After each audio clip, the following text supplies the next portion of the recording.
Bismillah, Assalamualaikum warahmatullahi wabarakatuh. Apa kabar anak-anak yang solih dan solihah? Semoga kita semua selalu dalam lindungan Allah Subhanahu wa Ta'ala. Amin. Marilah kita membaca doa sebelum belajar. Raditu billahi robba, wabil islami dina, wabi Muhammadin sallallahu alaihi wasallam nabiyya. Rabbi zidni ilma, warzuqni fahma.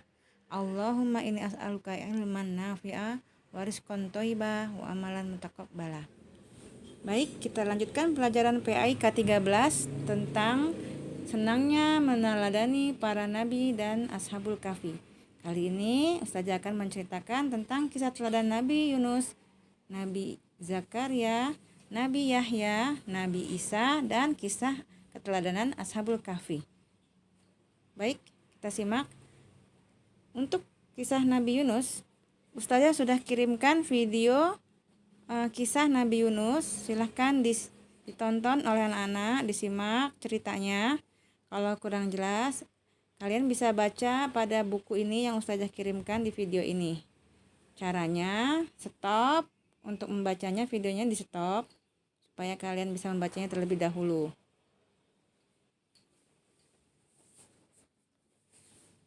Baik, kisah selanjutnya adalah kisah Nabi Zakaria. Tadi untuk mempersingkat waktu videonya supaya tidak kepanjangan ya, saja ringkas sedikit. Nabi Zakaria adalah seorang yang sudah sangat lanjut usia, namun dia belum juga memiliki keturunan. Nabi Zakaria khawatir bila ia wafat nanti tanpa meninggalkan seorang pengganti, kaumnya akan kehilangan pemimpin dan akan kembali kepada cara-cara hidup mereka yang penuh dengan kemungkaran dan kemaksiatan, bahkan bisa merubah ajaran syariat yang sudah beliau ajarkan. Kemudian Nabi Zakaria sangat taat beribadah, selalu berdoa kepada Allah, tidak pernah putus asa. Kemudian Allah akan mengabulkan doanya dengan memberikan tanda-tanda, yaitu Nabi Zakaria tidak akan bisa berbicara selama 3 hari dengan sesama manusia, padahal ia tidak sakit. Ia hanya bisa berbicara dengan isyarat dengan tangan. Selama 3 hari itu, ia harus memperbanyak bertasbih, bertahmid di waktu pagi dan petang. Kemudian, akhirnya Allah pun memberikan seorang anak kepada Nabi Zakaria.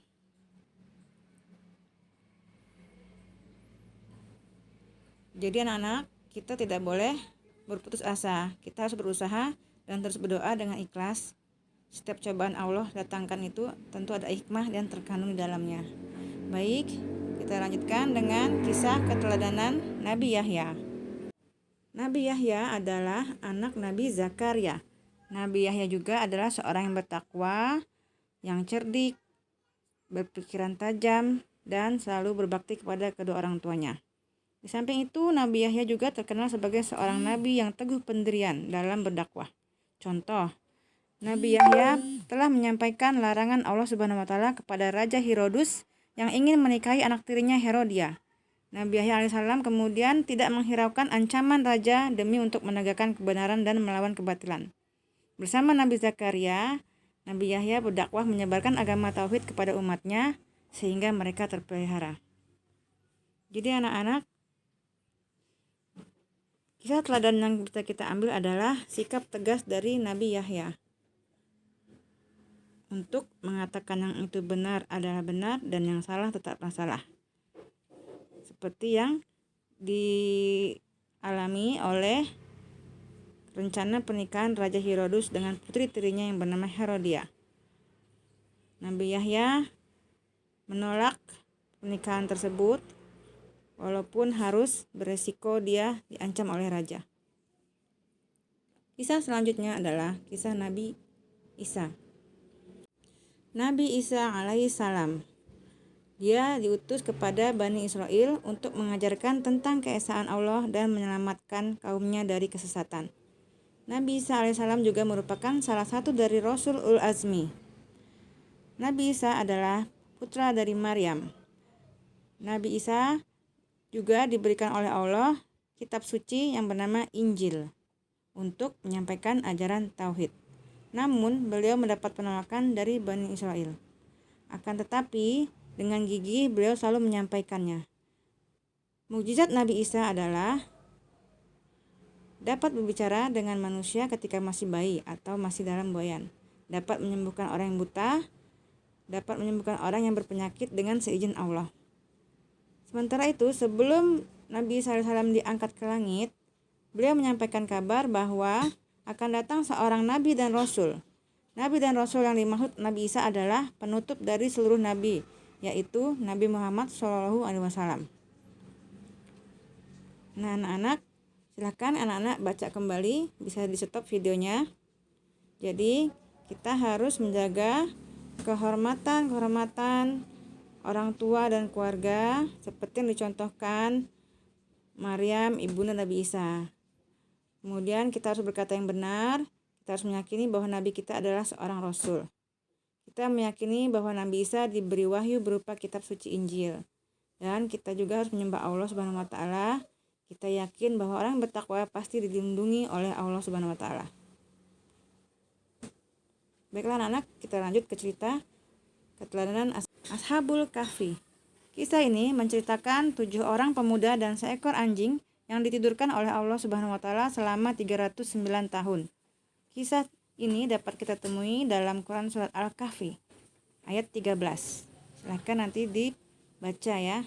Ashabul Kahfi adalah sekelompok pemuda yang beriman kepada Allah Subhanahu wa taala, yang meyakini bahwa tidak ada yang berhak disembah kecuali Allah Subhanahu wa taala.